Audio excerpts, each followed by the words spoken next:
સિંહ ગુજરાતનું ગૌરવ છે, ગુજરાતની ઓળખ છે. જે ગૌરવવંતા સિંહ પર જોખમ વધી રહ્યું છે.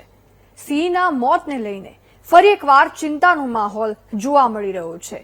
શંકાસ્પદ વાયરસ આવ્યાની વાતો થઈ રહી છે.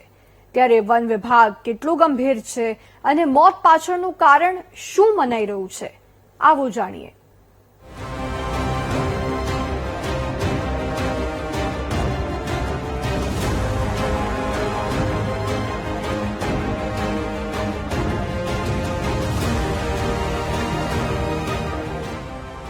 જંગલના રાજા પર વધ્યું જોખમ.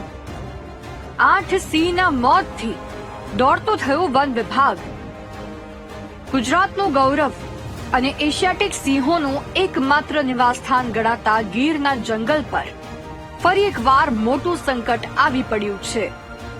સૌરાષ્ટ્રના ગીર પૂર્વ અને ગીર પશ્ચિમ વન વિભાગમાં કેનાઇન ડિસ્ટેમ્પર વાયરસ CDV અને બેબેસિયા જેવા જીવલેણ રોગચાળાના કારણે ટૂંકા ગાળામાં 8થી વધુ સિંહો અને સિંહ બાળના મોત નિપજ્યા છે.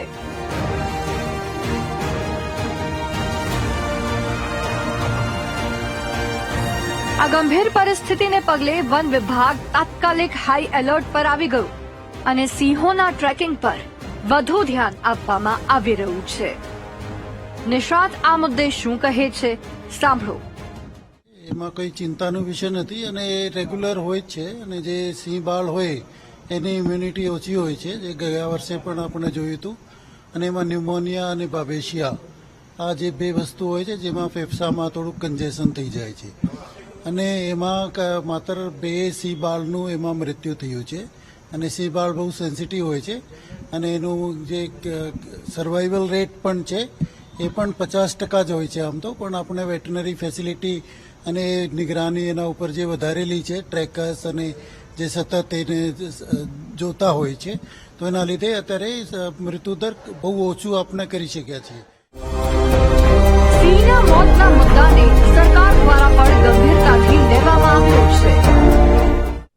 માત્ર 2 સિંહોના બેબેસિયા વાયરસથી મૃત્યુ થવાના, શંકાસ્પદ મૃત્યુ થવાના જાણવા મળેલ છે. બાકીના જે સિંહોના મૃત્યુ થયા છે એ ક્યાં તો કોન્ફ્લિક્ટથી કે બીજા કોઈ કારણોસર મૃત્યુ થયા છે.